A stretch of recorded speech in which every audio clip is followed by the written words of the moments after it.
bad.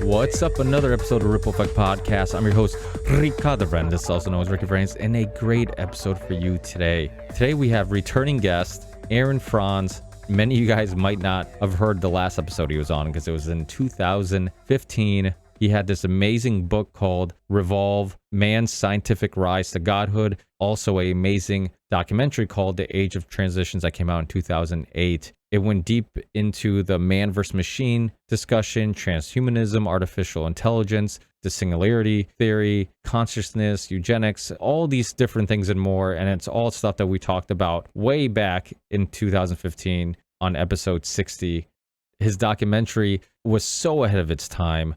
So definitely check out his documentary, his book, and enjoy this conversation. So with that aside, it is a value for value show. As you guys know, if you can't support me financially, don't worry about it. Rate the show, review the show, tell people about the show, and that goes a long way. It's absolutely amazing just to hear how many people are finding this show every day, and people in my personal life. I get friends and relatives of mine that are running into people who listen to the show, all the emails and messages I get on all the social media platforms. So I appreciate everybody who's been listening to the show all these years, and all the new listeners that are now looking for shows like these and are intrigued in the topics and discussions I'm having. So thank you, everybody. Also, if you can support the show, and you can find all these things in the show description or on my website, therippleeffectpodcast.com. Hit support and find all these methods of supporting the show. We have a Patreon page. If you do support the show on Patreon, once a month, I do a Patreon podcast with my Patreon supporters, which is always fun. I connect with the listeners, and the listeners get to connect with one another.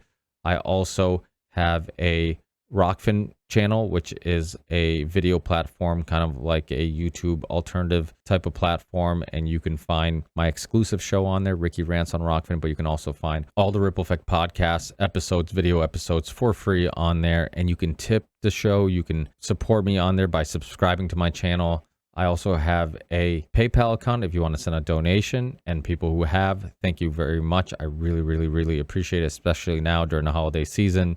And then a merch store. If you guys want to support me, go to the Ripple Effect Podcast merch.com. You can go to my website, rickyvrance.com, or the Ripple Effect Podcast.com. Hit support, and you can find the merch store there. Or, like I said, Ripple Effect Podcast merch.com will bring you directly there. Something else that is new is my Telegram group chat. You'll find links for that in the show description and on my website, including all the other social media platforms and ways you can connect with myself. But the Telegram group chat is a great way of connecting with other listeners, other people who listen to the show. People are also sharing articles and videos and all that type of stuff. So a great place to connect with other people in the community or other like-minded people. That's it. Don't forget to live, laugh, and love. And I'll talk to you guys in the next one. Peace.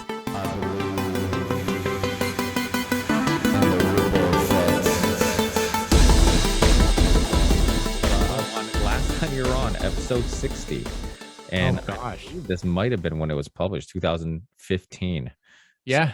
That was and I actually have, let me stop sharing. I have that book right here, which cool. So it's funny because for listeners who I'm assuming, and I know I have many new listeners since episode 60. So I'm assuming there's some people out there who might not know some of your previous work and some of the stuff we discussed on that episode, but I highly recommend people checking it out, because a lot of that stuff that we talked about and a lot of your research and your documentary, Age of Transition, and this book, Revolve, what's the subtitle? Man's Scientific Rise to Godhood. I mean, this is so ahead of its time. it's crazy because your documentary came out way before we had that chat. I think did it come out mid or early 2000s or when? Oh yeah, the Age of Transitions documentary was 2008. Yeah. That's crazy. So we're in 2021, and a lot of the stuff that you were concerned about then seemed like we're going to be grandparents by the time we saw any of this stuff. And now it's like, oh, we're here. So for people listening who, and what we're kind of scratching the surface on is like transhumanism and AI and all that type of stuff, which is stuff that I feel like I constantly keep looking at what we're recovering from and going through. I keep trying to look at it from a optimistic perspective, and one of the ways I attempt to do that is to look at all the things that were so fringe and only found on what you would call a conspiracy theory podcast or fringe podcast that now are real concerns that people in the general public are discussing. And so I think you're seeing that with some of the topics you focused on back in the day, and so many people like Richard Grove and James Corbett, friends of ours and people that you've talked to. We've referenced your book and your documentary recently a lot, and I've talked to both of them, and I'm like, actually, I think last time I had Aaron or James on, he's like, have you talked to Aaron? He's like, I wonder what he's up to, and Yeah. And because we were talking about how ahead of your time your work was. So before I do what I normally do and just don't know when to shut up, let's get into for people listening, the new listeners who aren't familiar with your work that we're referring to. Can you get into a little bit of your background, a little bit of how you got into these topics, and then also what led you to create the documentary and the book kind of talking about these topics? Sure. Yeah. Well, as you were saying, 2008, I made the video, The Age of Transitions, and I made it just because my interest took me there. And my interest was I was in a 9/11 truth group previously. So I had been in that world, as listeners are probably familiar with. Although these days, the 9/11 truth thing is like kind of a relic of history, so to speak. So back in 2008, it would have been very familiar. Now, not as much, but certainly relevant to what you're talking about. And as a quick aside, I'm fascinated by the sort of mainstream attention that all these topics or previously fringe topics are getting now. I find that absolutely fascinating. And I think it's actually an important thing to think and study, actually, to try to figure out why that is and what the ramifications of that are. But I came from that world. I came to that world from, I don't know, just how does anybody start doing that? I did. And then I started looking up the transhumanism topic, and I sort of connected things I was learning about that topic to things that I had learned from other conspiracy-oriented ideas or fringe ideas, truth movement sort of concepts. So I sort of brought that perspective to the conversation, which is transhumanism, which is itself a fringe topic, which it should be. It deserves to mention that the transhumanists themselves are a fringe, weird, I don't want to call them antisocial, but certainly fringe group that are not mainstream. However, the ideas of their ideas are becoming mainstream slowly, and also just the general technological utopianism, I would say, certainly is mainstream.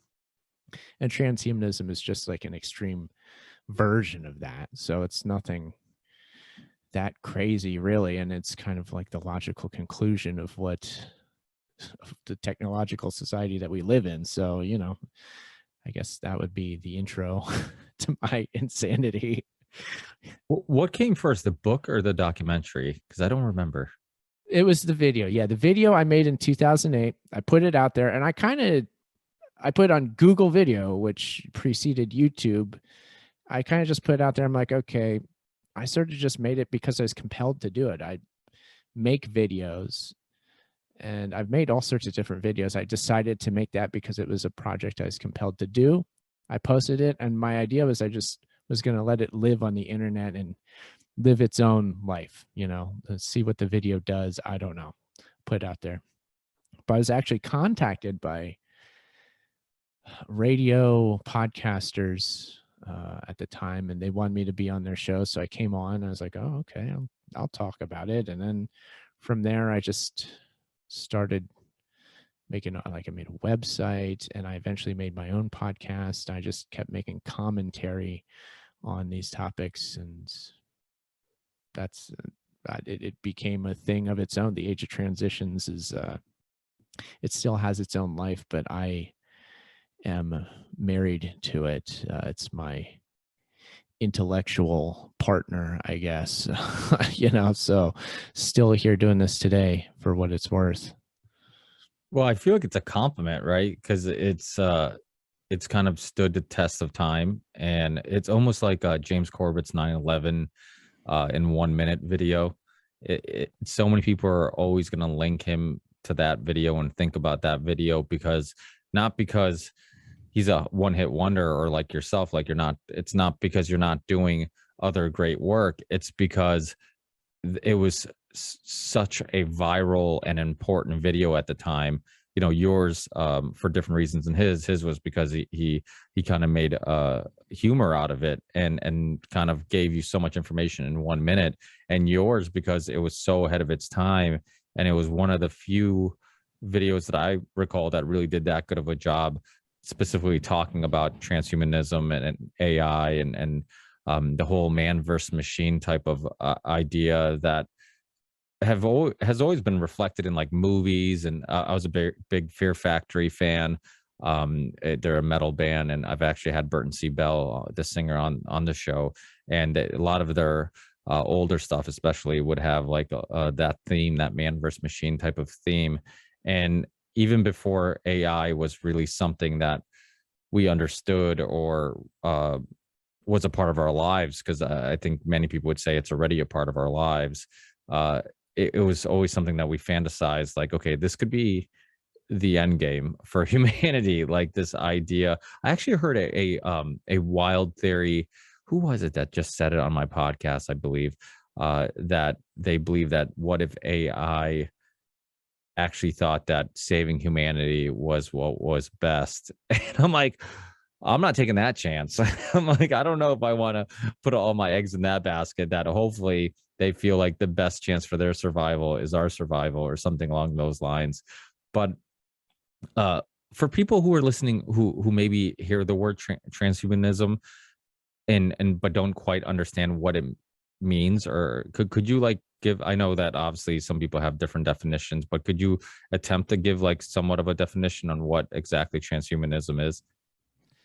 It's more or less cybernetics taken to its cybernetics fulfilled, and that the relationship of man and machine is completed by literally putting the machine inside of human biology. And so, ideas like cognitive upgrades with implants, and virtual reality is even a part of it, like advanced virtual realities, life extension. And then the idea of the singularity, technological singularity, which would happen when an artificial general intelligence gets intelligent enough to be able to basically amplify its own intelligence, becoming super intelligent.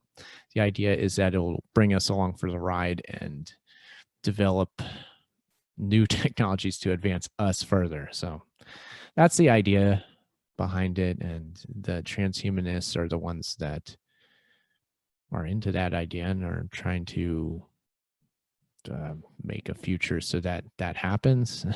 So that would basically be it, I'd say. Your personal opinion, do you feel like there's, because some people think that it's just a progression of humanity, like we constantly keep finding just easier ways of doing things, faster ways of doing things, more efficient ways of doing things. from your research, do you think it's mostly that, or is it a deeper rooted issue where it's possibly a plan of like just uh, decaying civilization as we know it, or humans as we know it? Um, I mean, it's as natural as tool making is to us. So yes, it's I mean, making technologies and advancing um, our techniques further is something that we do. However, I think we're at a point, and especially when you talk about transhumanism as like a serious prospect, I think you have to realize that the process has like a life of its own, and technology isn't necessarily completely in our hands anymore. And if you're especially talking about an artificial general intelligence and machines having intelligence, first of all, and intelligence is different than consciousness. But if you actually get to the realm of machines having consciousness and being alive and things like that, well, then I think anybody would have to concede that obviously that it's out of our hands at that point. If there's like if sentience arises out of our creation, that is that says a lot. We're not there yet, but I think even so, you could say that the case is still the same in that that technology has a life of its own. It has its own force upon humanity, upon our society, our civilization as we know it. And once once the torch of Prometheus is taken, there's no real going back, once you leave Eden, so to speak, and we're a long way out of there. So these are the sorts of philosophical things that you just have to go there when you start talking about this. And I think just looking at mundane society and the way that, again, our technological society, the one we've been living in for quite some time, now's the time where we have to start getting philosophical about this, because I mean, you can kind of see where things are headed. So it's important. I don't know, honestly, what we can or should do about this other than be aware of it. So I guess that's kind of what I'm doing, is trying to at least just talk about it, raise awareness, start thinking about it. So yeah.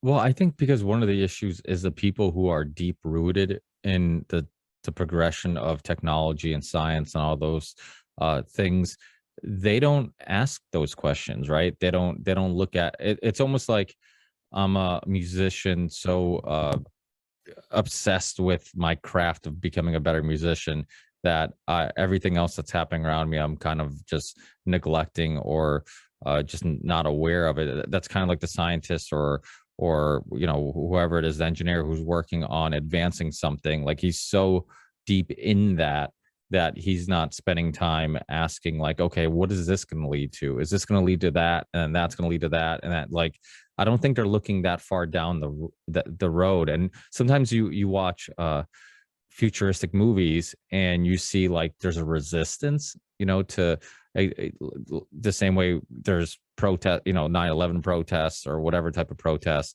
COVID protests, lockdown protests. There's also a group of people who look like in the movie, like they're conspiracy theorists who believe that machines are going to be the end of humanity.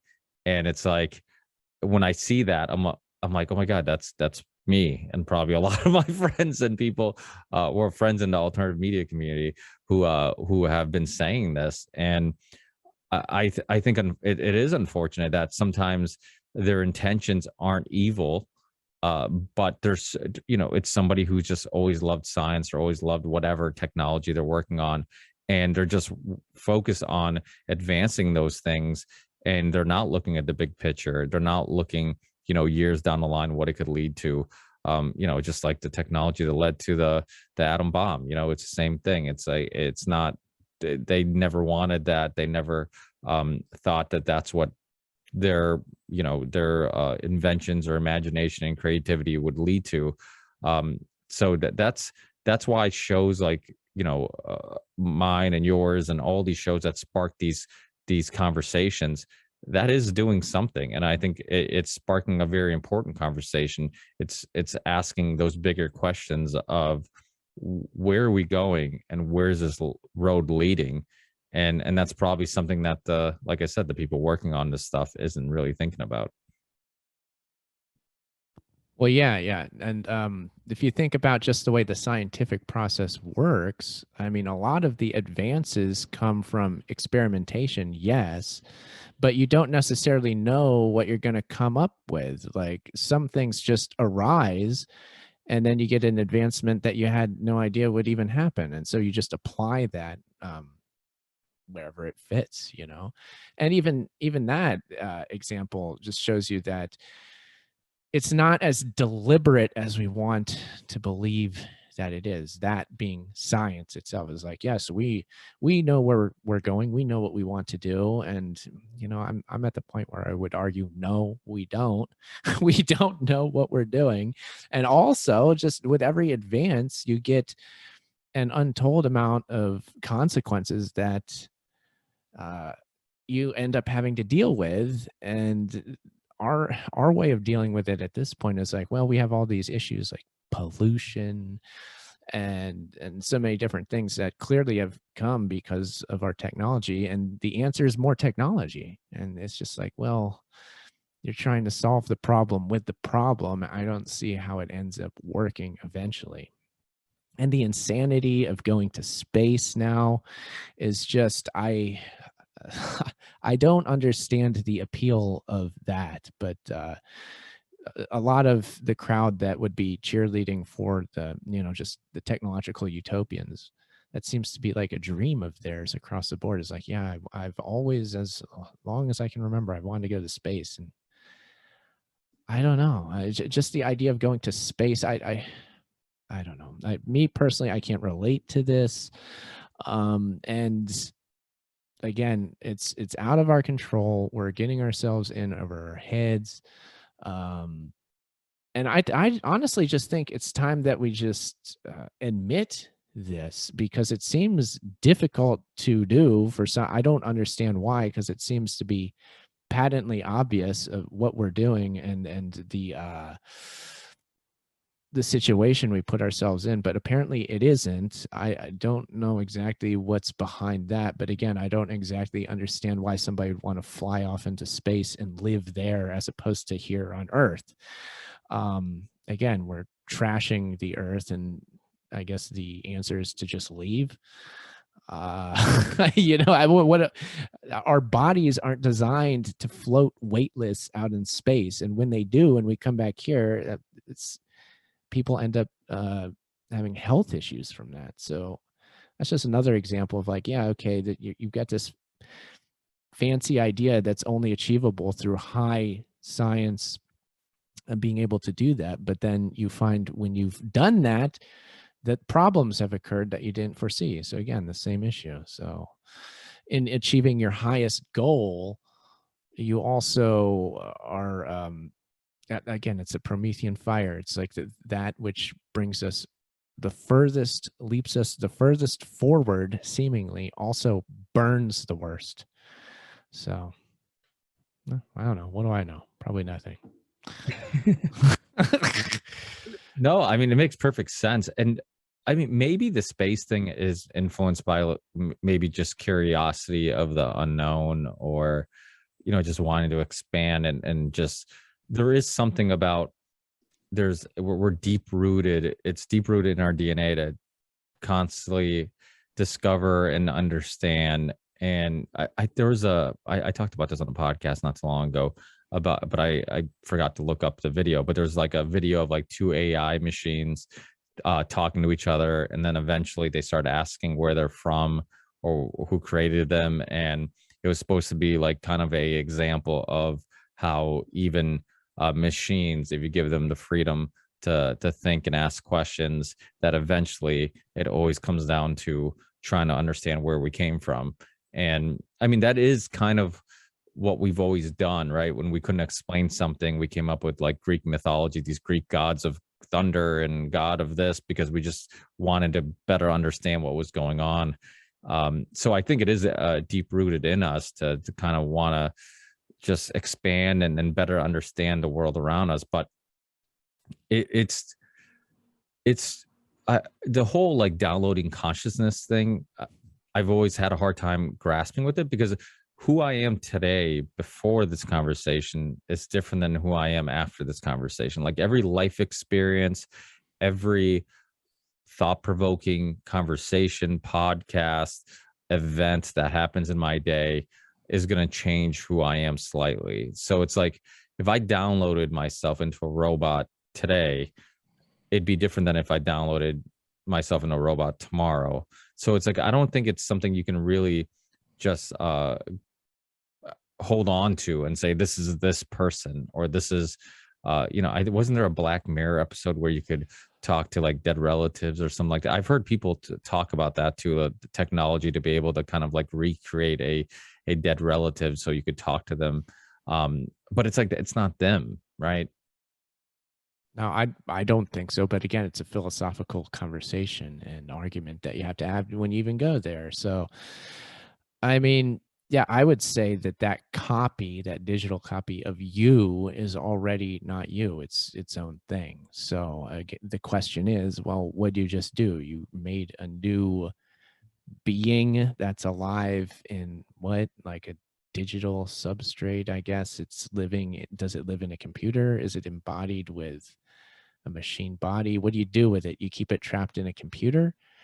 And if it's only living in a virtual reality in a computer, how do you keep it healthy? If it's a really good copy, it's going to have, all the same psychological needs a human has, which are a lot. And I would think that if you don't tend to everything correctly, there's a really good chance that emotionally you're going to damage that copy, or psychologically you're going to do real damage. And it could be like, yeah, I just transferred my own consciousness into this machine.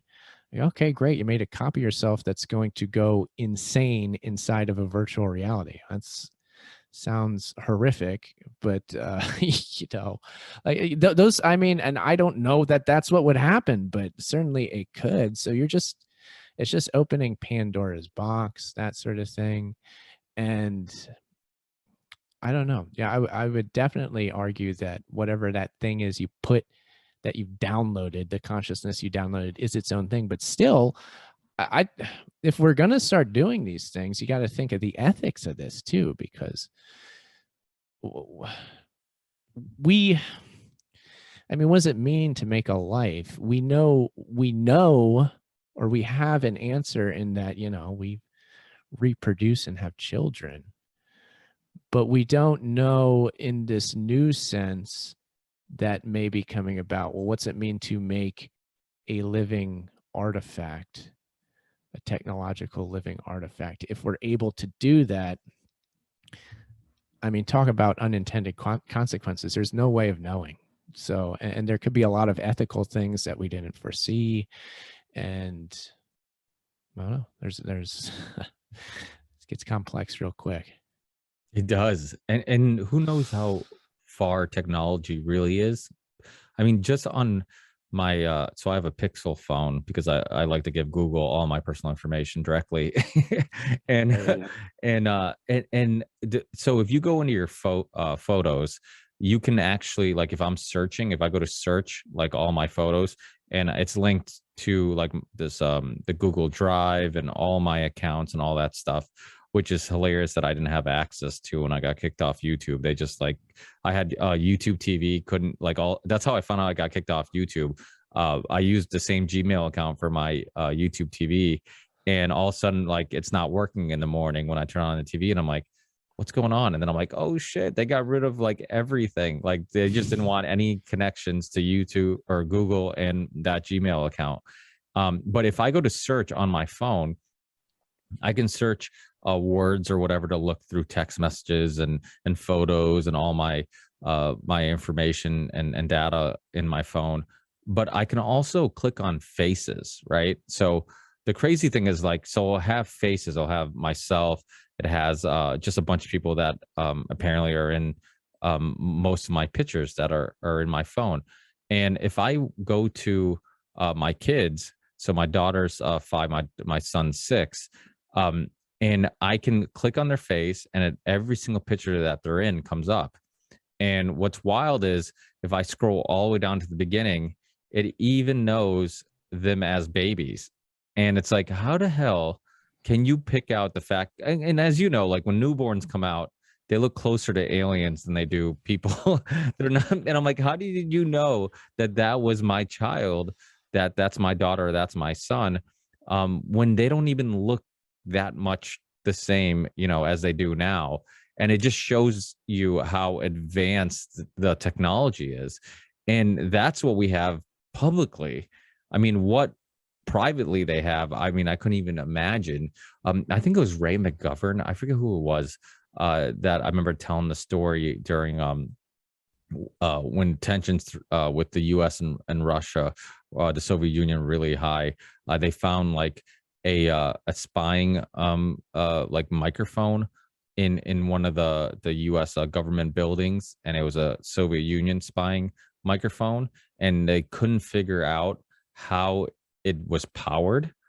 And what they end up they end up figuring out how it was powered, and the way it was powered was it was the movement of the building would actually power it, which is very little to movement, and which was pretty like advanced at that time. And so it's kind of actually, now that I think of it, it kind of reminds me of like an automatic watch, right? Like how when you move, the weight will spin, and then I think in most cases it's a spring that gets the tension of it is what ends up powering the watch. But I forget what year it was. This was a long time ago, and to think that at that time they had this type of technology, it's wild to think what the government may have. I mean, do you ever think? Obviously, a lot of people with the UFOs and stuff becoming public conversations.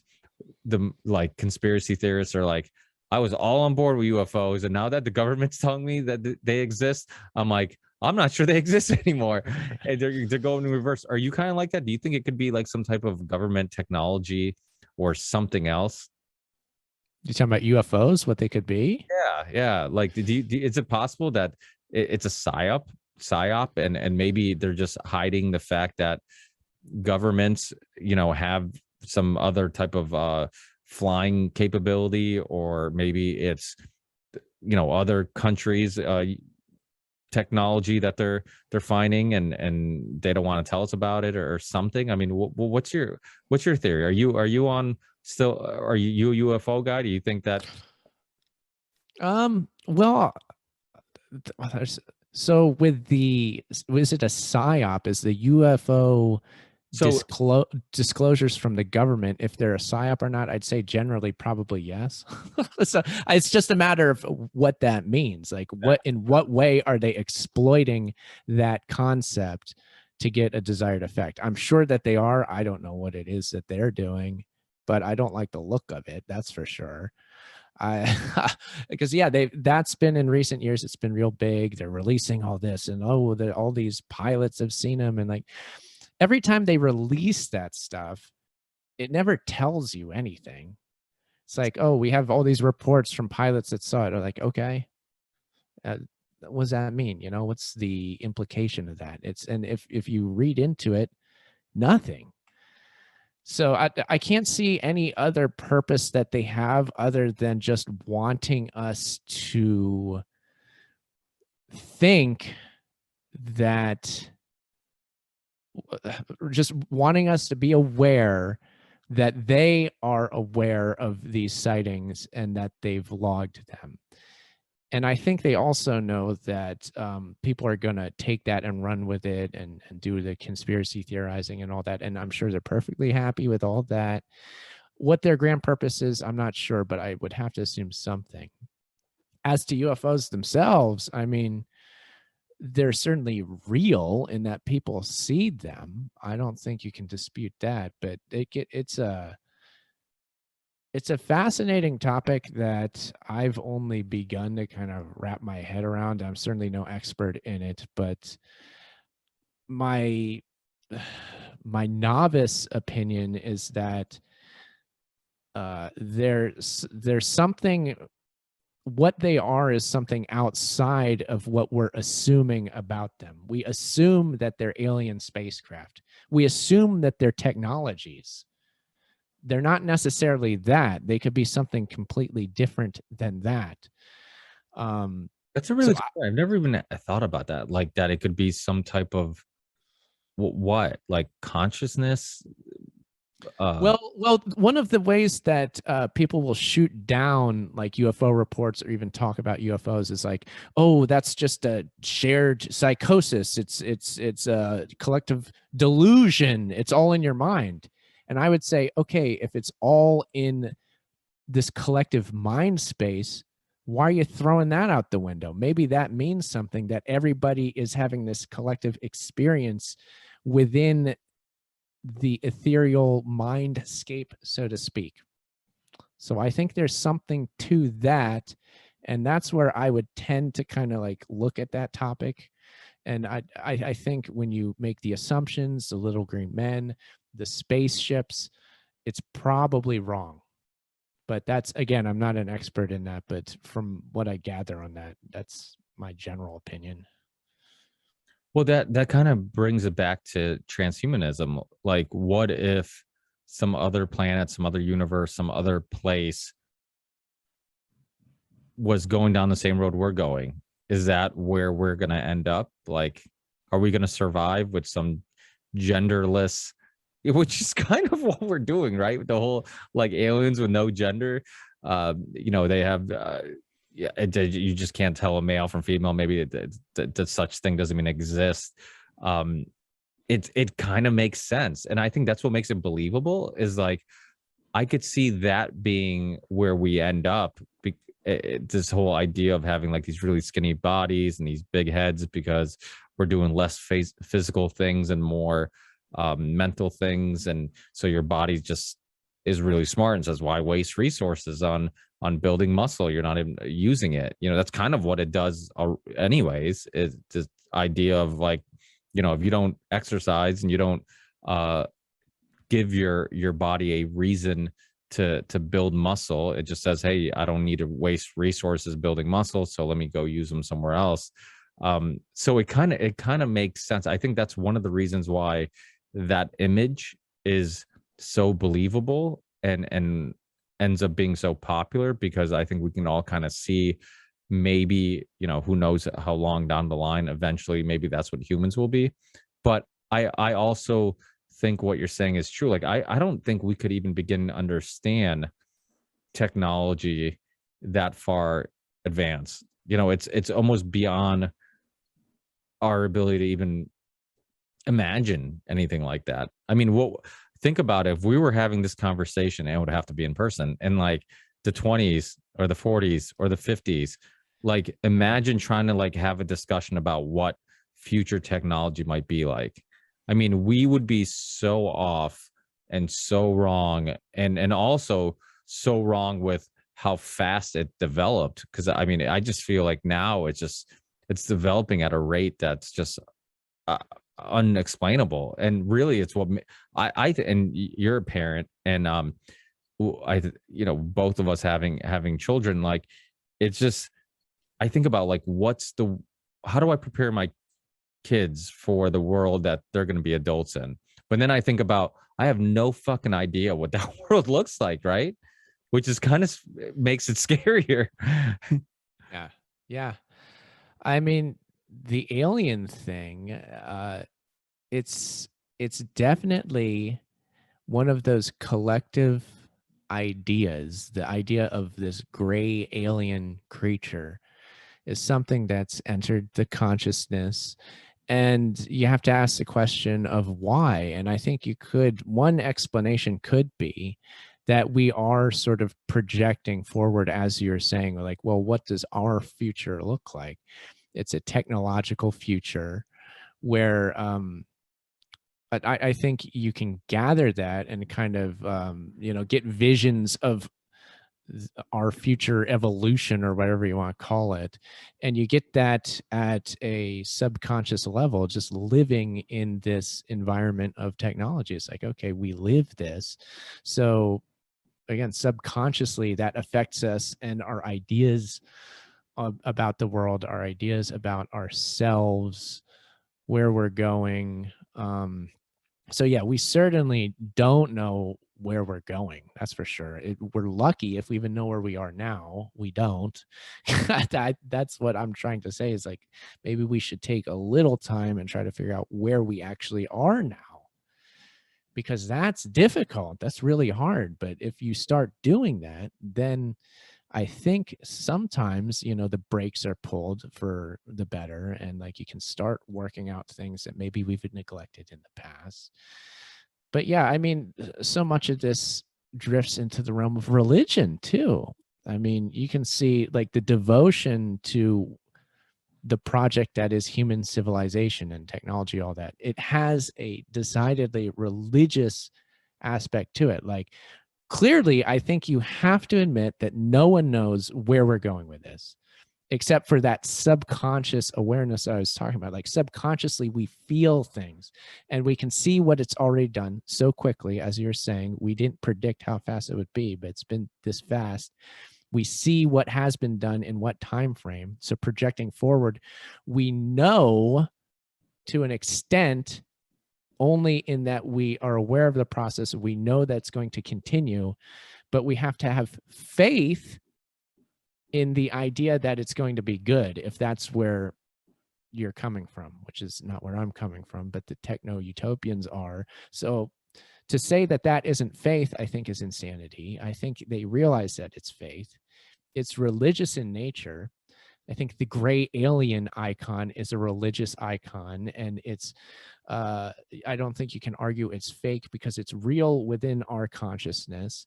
It's that gets in the same realm of the way that religious figures, the Buddha, Jesus, are real, if only in the consciousness of what, billions of people that have lived. The idea of that entity means something. People have created that, and they've lived their entire lives and altered their behaviors believing in those things. And so again, it drifts into the philosophical, it drifts into the religious, but technology is intertwined with this. And if anybody wants to say otherwise, I would say that's like the most dangerous thing you could ever do, is to try to argue that science, technology, religion are divorced from one another when clearly they are not. I think you see that more than ever now. You see how science, everybody keeps saying it. It's so true. Science is the new religion. And you see how it's almost like, when I was growing up, I was raised a Catholic, being Portuguese, and my parents came from Portugal. And, just typically most Portuguese people are Catholic. You don't really ask questions. You kind of just do it. And then I rebelled against that. And because you didn't ask questions, and so I would get in trouble because I was one of the few that did ask questions. And I didn't like it. I felt like it was provoking or stunting my mental growth or understanding of the world, because I couldn't explore all these questions and that I was just curious with. And then you end up being more drawn to the atheist side, which seems like the side that is more critical thinking and pushes against the grain and looks for real truths and real answers and all this stuff. And then you realize, oh shit, I got tricked into one team when I was a kid, and now I got tricked into another team as an adult, and I'm still on a team that's closed-minded. I'm just on a different team.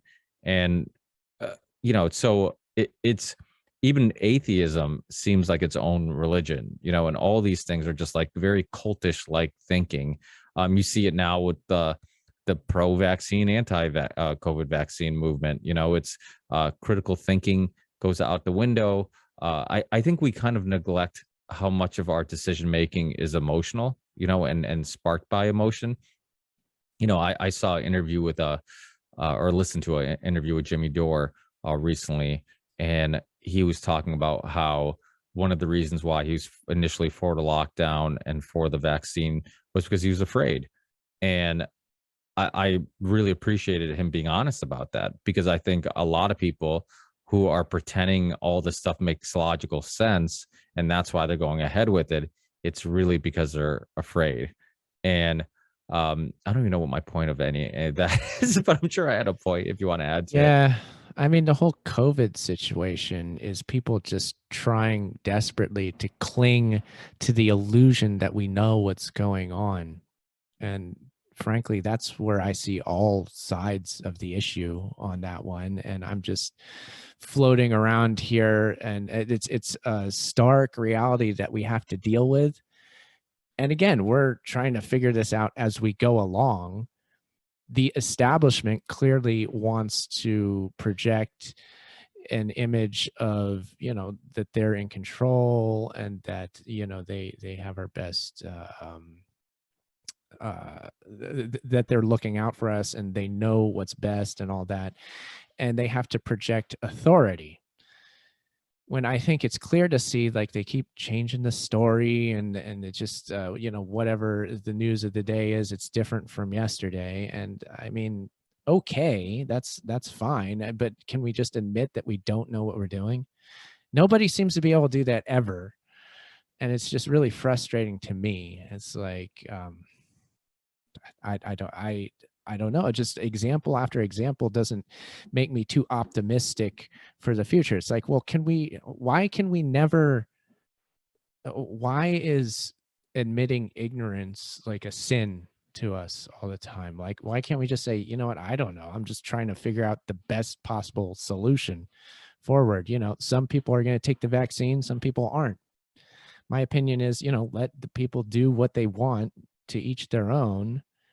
You know, that, and the lockdowns, like, people go back and forth with that too. Like, you'll get one side of the equation like saying that the lockdowns are terrible, and then the next day they say, oh, we need lockdowns. So it's, again, it's everybody, left, right, center, up, down, like, no matter where you are in the political spectrum. Like, it's a lot of insanity.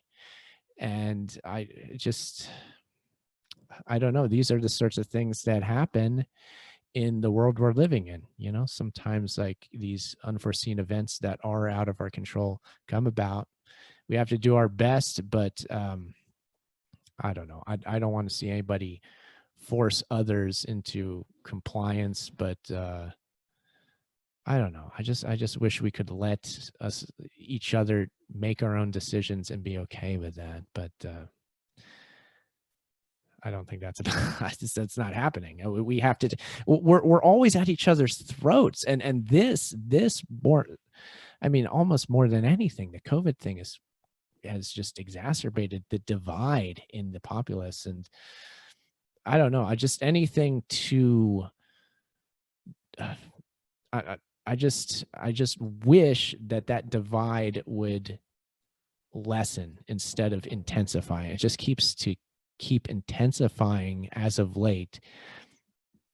And I don't know. I feel like a solution that we all need to look to is to try to lessen that that trend of division and try to, you know, get some sort of cohesion in that we're at least not fighting each other to the extent that we are. That's what I'd like that to happen. I don't know.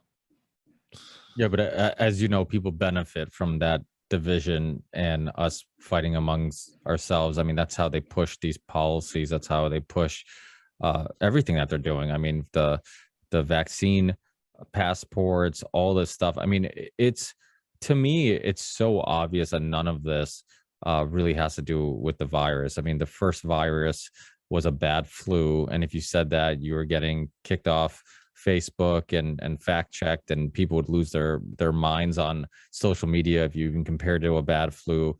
The new variant is a bad cold, maybe, and yet people are freaking out. And it almost shows how, like, we all talk about how mainstream media is dead and how nobody believes mainstream media and how it's bullshit, but it shows how it still has this power over the population, that all they have to do is tell you to panic, and people panic, even if there is nothing in reality to make you actually believe that there's something worth panicking for. I mean, the new variant is it's basically a bad flu.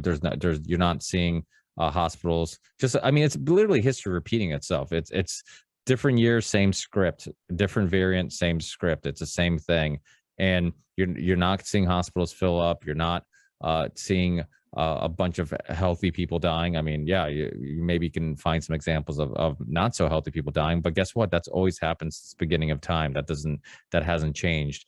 But yet and even though people can look around and if they turn off their TV, they wouldn't see any changes in their everyday lives.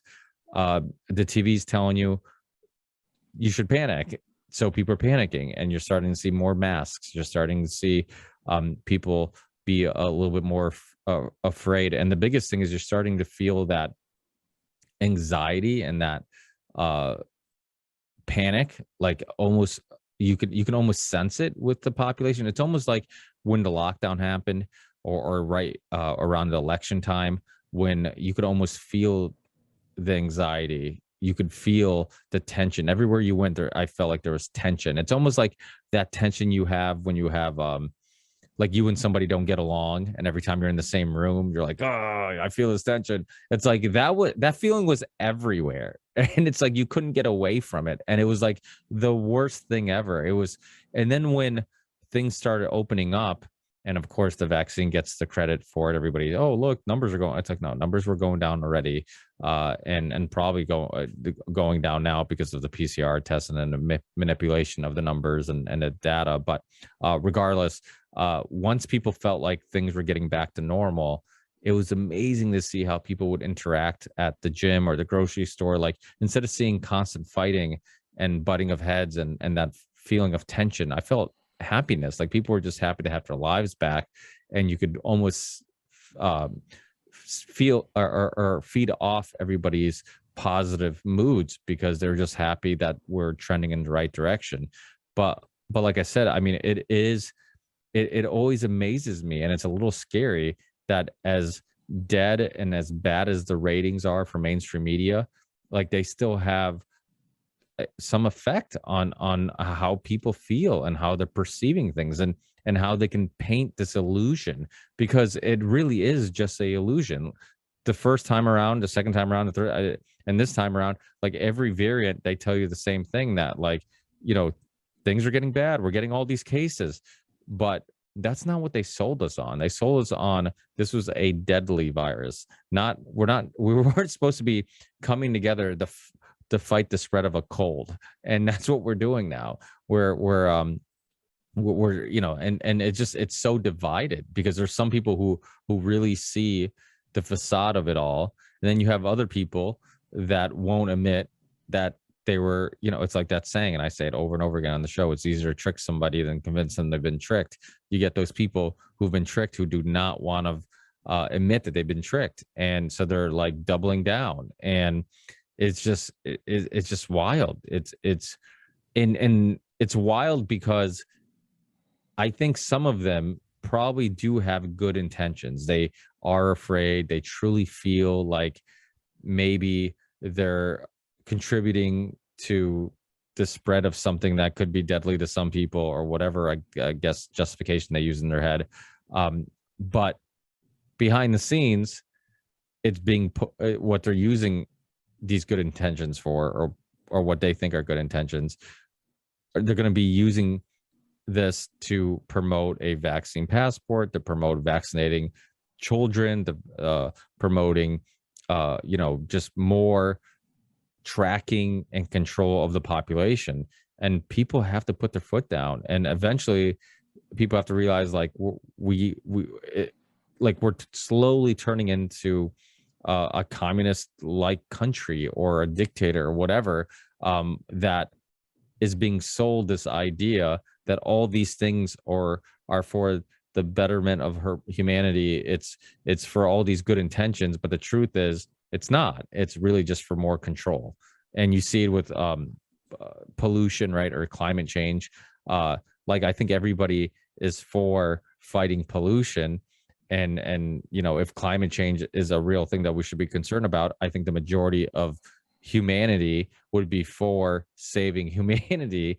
But the truth is, we're concerned that it's, you know, it's manipulated data or science or predictions for the purpose of taxing more, giving corporations more money, more power, giving governments more money, more power, and it's never ending. Um, I mean, I'm assuming you probably agree with most of that, or? Well, the interesting thing to me within all of this is, where is the average person? Where are they, again, what are they left with? What are their choices? And with the big pollution thing, climate change thing, of course, like, the worst contributors to pollution aren't going to ever be affected, because they are the establishment. The world's biggest polluter is the US military. Guess what? The military budget went up yet again last year. So, that shows how much we care about that. And with the mainstream media, the thing that interests me is that you speak about it as though there's a cohesion in it. And I think there is, but in the way that it's the effect. I think the overall effect is what is cohesive, and that's in turning us all against each other again. Because if you even take a look at the mainstream media, it's not necessarily one cohesive story in the mainstream media. You've got a mainstream media for one side of the political aisle. You've got mainstream media for the other side of the political aisle. You've got left, you've got right. And with COVID, generally speaking, the left side of the equation is being given to believe that lockdowns are great, vaccines are great, vaccine passports, well, they might not be great, but we got to do them. Oh, well, all of that. That whole end of the spectrum is left. If you're left, you're expected to believe that. Right side of the equation is, I would argue, in the same realm as what appears to be fringe, which is a fascinating thing. But I mean, it goes hand in glove with Donald Trump being supposedly anti being anti-authority, not anti-authority, but anti-establishment. It was perceived among many people in fringe groups that Donald Trump was somehow anti-establishment. I don't see how that's even possible, but okay, that's the right side of the equation. And generally, the mainstream right and the more fringe right are joining together, whatever that means, but it's been a long time coming. And they believe the other side is that vaccines have to be bad. Lockdowns are terrible. This is about our freedoms. They want to squash our freedoms, blah, blah, blah, blah, blah, blah. And the end result of all this, as far as I'm concerned, is that the religious conviction imbued into both sides of this political spectrum is so intense that you get that tension that you're talking about, that whenever you're in public with another person, all you can wonder is what side that they're on. Which side have they picked? Was it my side or is it the other side?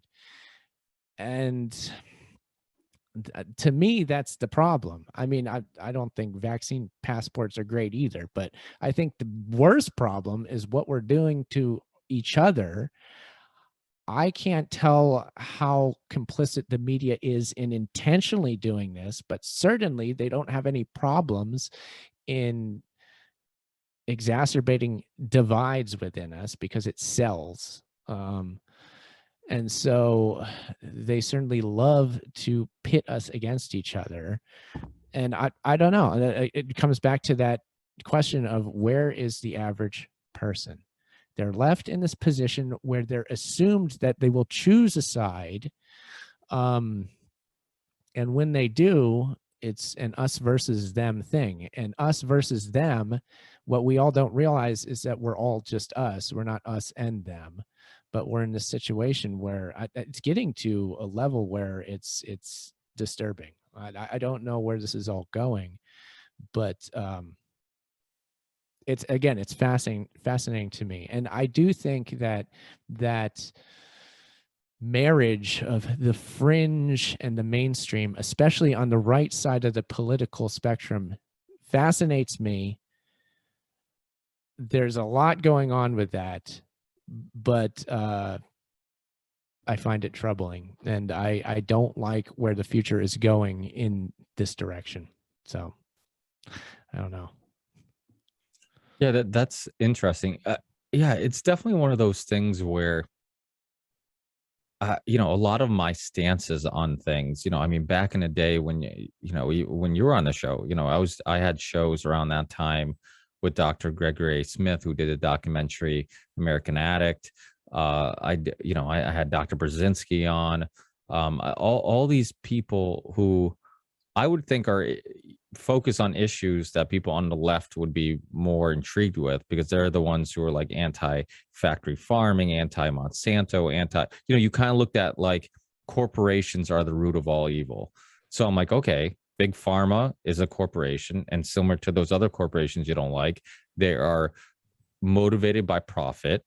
And so we can, it's a concern. It's a concern when a corporation that has that much influence is motivated by profit. I mean, it's the same thing with the military industrial complex. Similar to yourself, 9/11 was one of the first issues I really dove deep into and motivated me to really get just consume more information and get understanding history and what's going on in the world.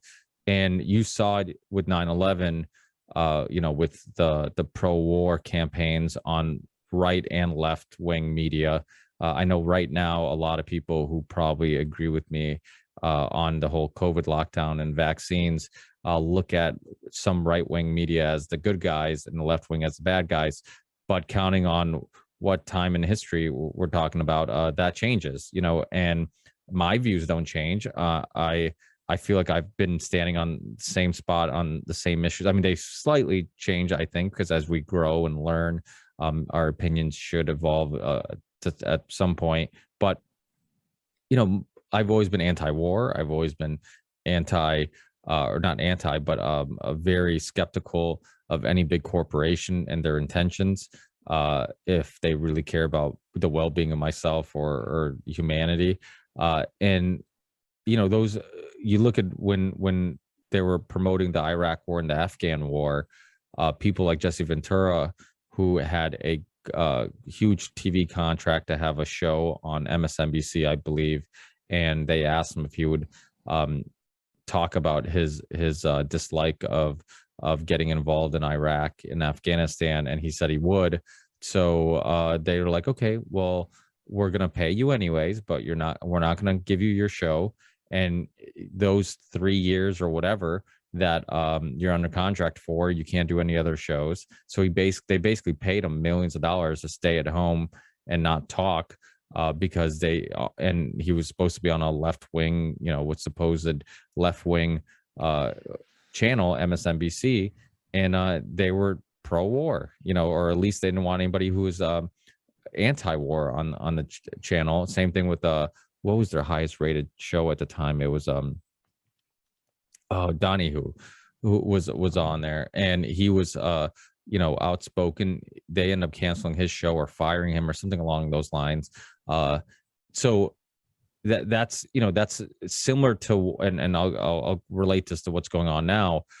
We like to think there's a left and right media, but on many issues, they're all promoting the same nonsense. And you see it with the COVID thing. I mean, now you see Tucker Carlson, and you see, some shows on the right that are at least questioning things and bringing up things that are not being brought up on left-wing media, like herd immunity and possible other beneficial drugs that could have been used, and the vaccine might not be the end all be all. But for the most part, many of them are still sponsored by big pharma. And you look at all mainstream media channels. I don't watch much of any mainstream media, but when I go to the gym, they always have the TVs on mainstream media, on Fox News or CNN or whatever, headline news with HLN or whatever it's called. And I always tell people, I challenge people at the gym, like, watch that TV you know, just a couple segments, I'm like, I guarantee you'll see a handful of pharmaceutical commercials. So it doesn't matter if it's left or right.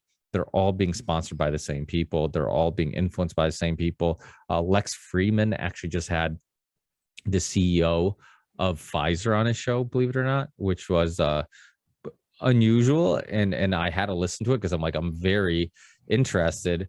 I mean, I know what he's gonna do. Like whatever the interview is gonna be a PR campaign, but I'm curious if I can dissect what he's saying and how he's saying it and find some the bullshit in the way he's saying things.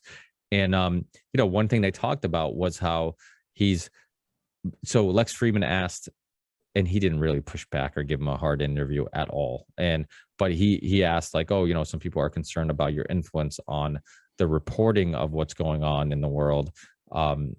You know, can the way you can influence news is and journalists and what we're seeing on TV to be for the vaccine or for your product or whatever. And he openly said, he's like, he's like, as Pfizer is very careful with where they put their money. They don't want to put commercials or sponsor any shows or channels that make people think that they're influencing what they're being told or what's being heard. So he kind of gave it away that it was something they definitely think about.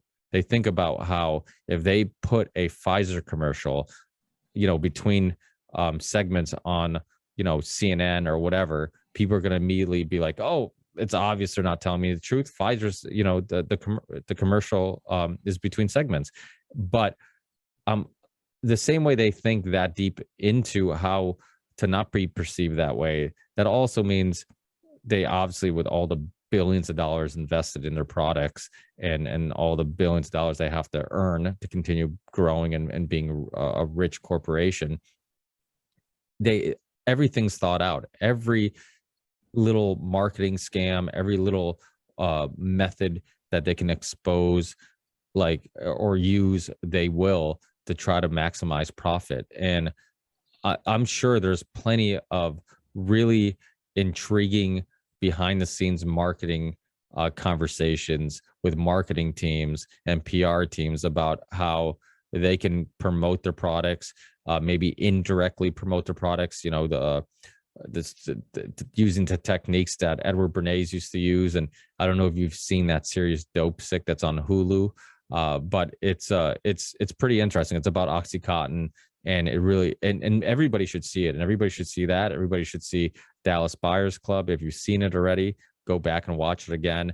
Watch Dope Sick, because what you'll find is it kind of reminds you that medicine is a business, and the way people talk about medicine when they have meetings and these businesses are discussing their future and what they invest in and what they promote and all this stuff, it's not just about what helps people. Let's discuss what's going to help people the most. It's about what's going to make us the most money. How can we get people to want this product? How can we, if you watch Dope Sick, OxyContin used a similar term that we're using now. When their product wasn't working, they called it breakthrough pain.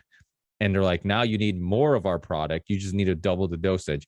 Well, guess what we do now when the vaccine doesn't work? We call it a breakthrough case, and we say you need another booster. You know, so it's like it's very similar, and you see these parallels.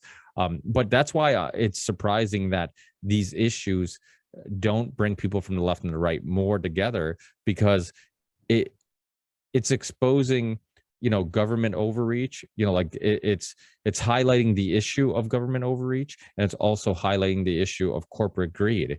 And so it's like those are two issues that people from the left and people on the right are influenced by. It's like, why can't we all come together and realize, like, this is about humanity? This isn't about the left or the right. Like, I'm a political atheist, or you know, I like to say I'm politically homeless. Like, I don't have a home, and I don't mind, because I like to look at every specific thing and dissect it and understand it and try to come up with the best conclusion on my perspective on it, and not have it influenced by a ideology that I've adopted and now have to defend. You know, that's why philosophy is so important. That's why anything that provokes thinking is important, because I think anytime you plant your flag on, like, I'm a libertarian, or I'm conservative, or I'm a liberal, or whatever, progressive, uh, maybe even subconsciously you don't know it, but the ego gets in the way, and you want to defend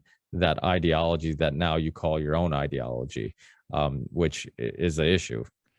Yeah. Yeah. We seem to be married to this divide and this inner conflict dialogue that we're having amongst ourselves. And yeah, of course, big pharma is a business. And if you look at the opioid situation in particular, I think it's instructive of a lot of different things. Um, they just put out a product and lied flat out and essentially murdered large swaths of the population due to their obfuscations, lies, and their marketing. And they could care less because they made billions of dollars.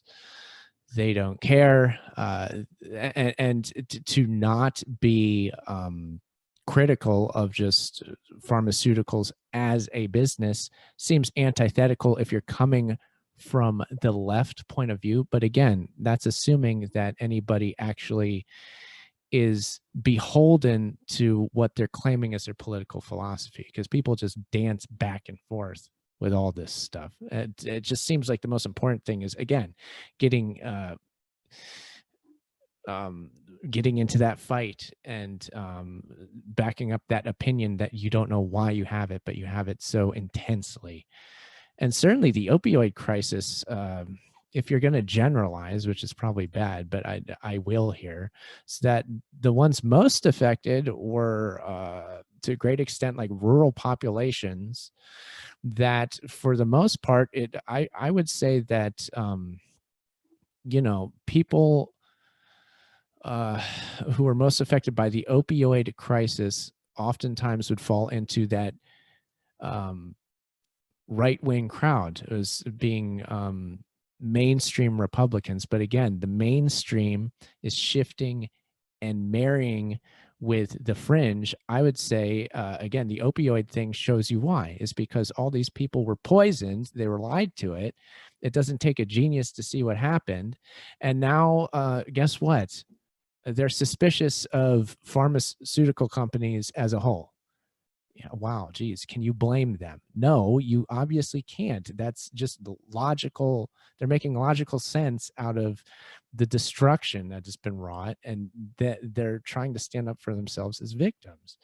Now, you would think somebody on the left side of the political spectrum would see that and empathize and be like, "Hey, look, I feel bad for the poor people of the world," which certainly the guy who is living in rural America, who calls himself a Republican, who calls himself a conservative, he doesn't know what again, they'll dance back and forth of what conservative actually means, but who cares? Nothing needs to make sense.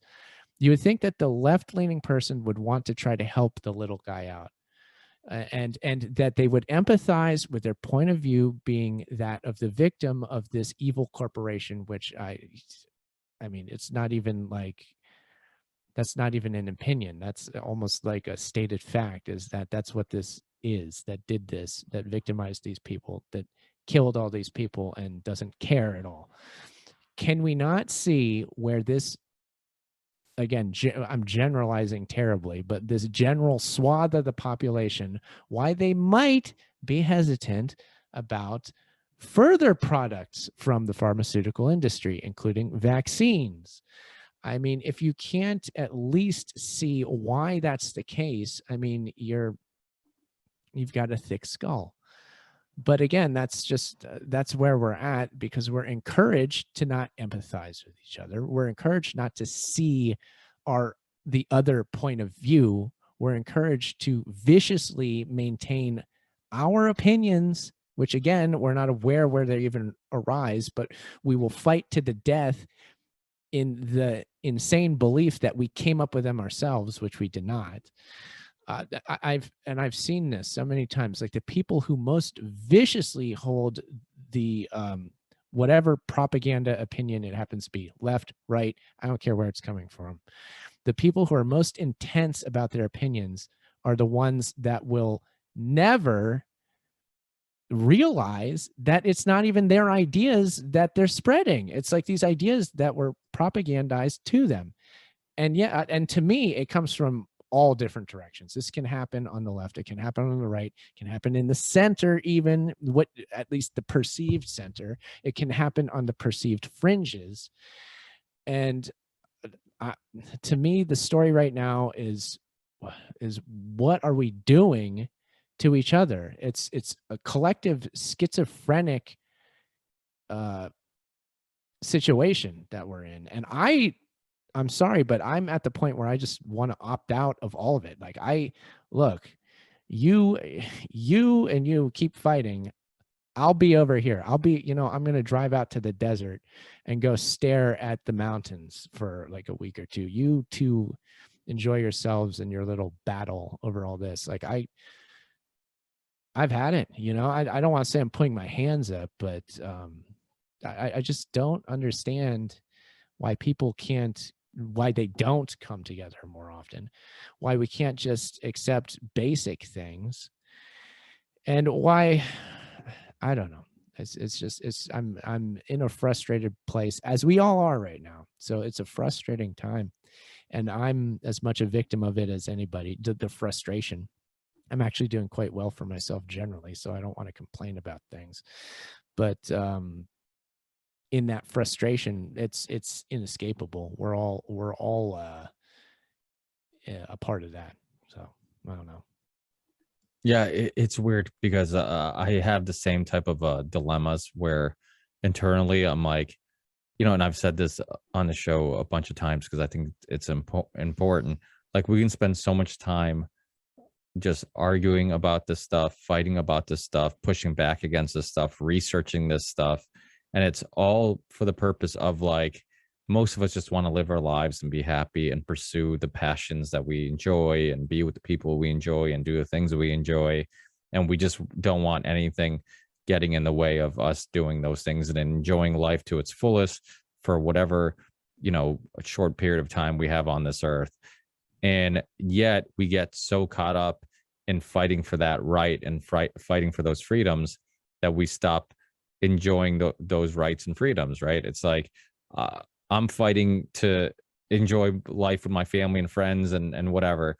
But now I'm so caught up in that fight that I'm neglecting enjoying those things. And it is, a dark place that you can end up, where it's like, I almost feel like they won if you do that. If you're so deep into this that you stop smiling and listening to music or watching sports or eating with your friends and family and drinking with your friends and family and being around the people you enjoy, then they've won. It's like, you should never forget to stop doing those things. Life's too short.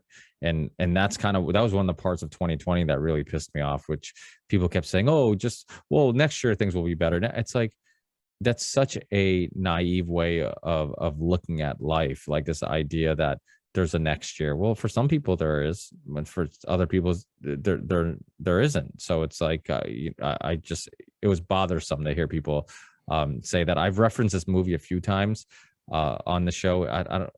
It's not a great movie, but the concept was interesting. In Time with Justin Timberlake. Remember that movie where on their wrist you could see the hours and minutes and seconds of your life ticking backwards?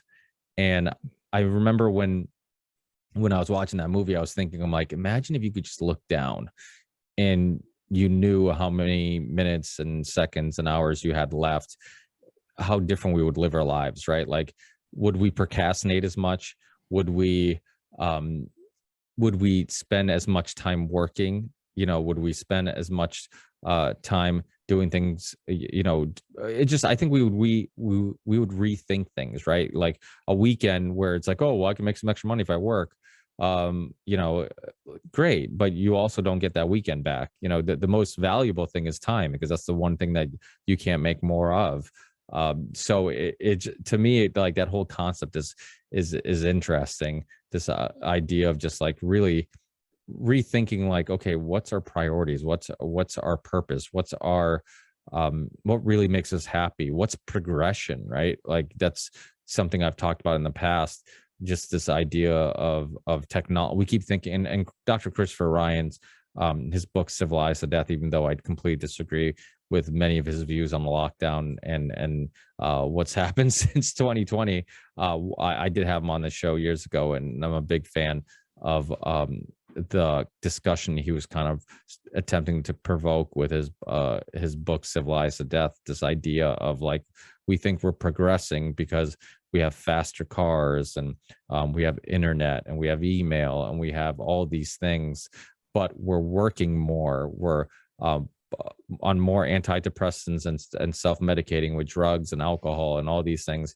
We're undersleeping. Most of us are overworked and underpaid and tired and unhappy, and we've created a world where like that's the norm. The norm is being too tired to do the things you enjoy and barely making a living. So it's like, so what the fuck is progress? We look at our ancestors, our hunter-gatherer ancestors, our tribal ancestors, and depression was barely a thing, if at all. And so it's like, we keep thinking we're improving or we're progressing, but progressing technology and improving are two different things. Like where we could be progressing, like you said, we're civilized to death. Like we're just, we keep thinking we're becoming more civilized, but it's not a reflection of a better future. It's almost like we've convinced ourselves that all these things will bring us happiness, and they're not. And then when you look at like the simpler lifestyles that people lived previously, they seem to be happier. And I think a lot of that's community and spending. I mean, I think there's a reason why people like churches. There's a reason why people like sports. There's a reason why people like playing in a band or going to concerts, or all these things. Like my father makes wine. My grandparents made wine. My great grandparents, like they've always made wine. And it's not like, he says that it's because if you drink wine every night with dinner, it's cheaper to make it than to buy it. But that's what he used to tell me. But I realize now, like, that's not really why. He enjoys the gathering of the family and friends. They make it together. They're eating, they're drinking together while they do it. It gives people a reason to gather. And that's the same thing with all those things I previously brought up, like the churches, the concerts, if you're playing sports, you're around other people. I think during the lockdown, we realized how much we need actual physical inhuman, in-person interactions. And during the whole lockdown, I knock on, like, I was pretty lucky that really early I realized the facade with what was going on. So I would tell my friends and family, I'm like, listen, you guys ever want to come over? If you need social interaction, my door's open. Anytime you want to come over, come over. So we always had people over. And when people would come over during the lockdown, they're like, oh my God, you don't know how much I needed this. Like I would get consistently text messages that same night or the next day saying how much better emotionally and spiritually they felt just being around other humans. And even if it was just for a night, for a short period of time, just having it. And there was nothing to watch on TV. So we just sat around and had a drink and talked or whatever. And it was really a reminder of how important, I mean, going out to eat, right? Like how much people miss going out to eat. And my wife works in the restaurant business, and she has, most of her adult life. And I think one of the reasons why people are attracted to restaurants isn't just because of the food and just alcohol or whatever, but it's not just the things you're purchasing, it's the environment you're a part of, and it's the feeling you get when you go there. Like you're around other people. Usually people go out to restaurants. It's almost like when you go to Vegas. I've only been to Vegas once, but I remember talking to people who've been there a bunch of times. And one of the things people love about Vegas is that the second you get there, because everybody's there to get away from stresses and to have a good time, that feeling is contagious, right? And when you go to a restaurant, it's kind of the same thing. People go out to have a nice dinner or to have a drink to get away from the stresses of life. So when you're there, like we talked about, previously, about the tension that you feel, you also feel the opposite feeling of like everybody's in a good mood, and that positive energy is contagious. And so my point is, like, I think all these things kind of prove how important and how enjoyable social gatherings are, and how it's so deep rooted in our DNA. And I don't think technology could ever make up for that, right? No, no, no. Yeah. You're getting on the anarcho-primitivist sort of way of thinking, which I align with, and I agree with what you're saying there too. At least to an extent, I think everybody does, and because you can see the truth in that. I mean, we do all of these insane things on a daily basis now, and yeah, as you said, the question is, well, why are we doing it, and what is it that we're doing, and if we're doing one thing, why do we call it another? Like, why do we have to put on the false smile and say everything's fine, and be like, hey, look, this is what we're doing is actually good. I feel terrible, but it must be good because that's what everybody says. I feel like a lot of what's going on now, actually, on the positive side of things, is that people can't hold up that facade anymore, and more people are saying, you know what, no, like this is patently false. This general concept that what we're doing is the right thing, clearly it's difficult to keep holding up that opinion now. And people everywhere are rejecting that, which is fascinating. And it's a good thing, but you got to be careful in the way we express these ourselves here, so that's the art of this, is like, okay, cool, we're like bucking the system altogether, but what does that mean, and how do we do it, and how do we do it in ways that are healthy and effective and that work and truly do go against the system? And how might we be doing the opposite? How might we, by believing that we are anti-establishment, that we're actually doing what the system wants from us, and we're caught in, a new matrix of control, or whatever, So that's, again, the art of the situation we're in. It's part of the confusion of our day, which we're all wrapped up in. We all just have to deal with it, but we have to find ways to make sense of things. And I do believe that admitting that things aren't as they have been advertised is generally good.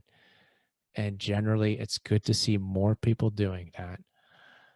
And so there's an opportunity to start doing things in better ways. So again, it's about being smart. If we can be smart and somehow effectively do things differently, all for ourselves, but together in our own ways, then that's the way forward. So we'll see how it goes. Yeah, I agree. I've said this before, how we keep resisting the new normal. Like, we're like, oh, the new normal. Like, let's resist. Well, I don't want a new normal. And then I had to like pump the brakes. I was a victim of just repeating that, because I so much hated the new normal and what they were kind of attempting and still attempting to force feed us, how they're trying to remold society. And then I'm like, wait, let's really think about this deeper.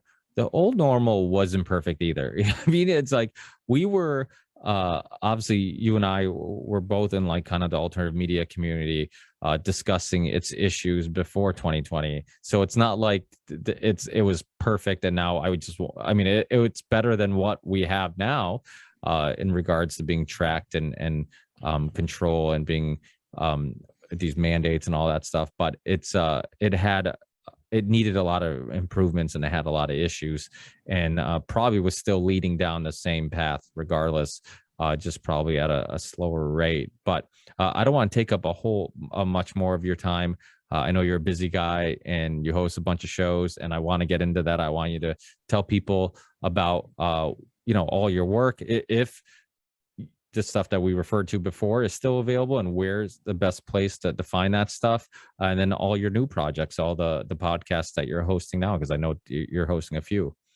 Yeah, sure. Yeah. Well, thank you for mentioning the book. It is still available. To find everything, just go to theageoftransitions.com. It has all my stuff, the podcasts, the Revolve Man's Scientific Rise to Godhood is that book. It's still available, paperback or ebook format. My podcasts are The Age of Transitions and actually Uncle the Podcast, which are live radio shows every Friday night. If you want to listen to the live show, it's Fridays, 10 p.m. to midnight Eastern time. That's on ocelli.com. And then I post them both as podcasts on their respective podcast feeds, and they're available at theageoftransitions.com. The Age of Transitions podcast is pretty much, what you'd expect from this interview, me talking about these topics, having guests on, giving commentary on these things. And the Uncle the Podcast show, for those who don't know what that is, it's quite different. And I would suggest you check it out because it's actually a comedy show. It's very relaxed. It's a bit off the wall and weird. And I like to think it's unlike anything that I've seen. So check that out too. The Uncle the Podcast. You might get a kick out of that.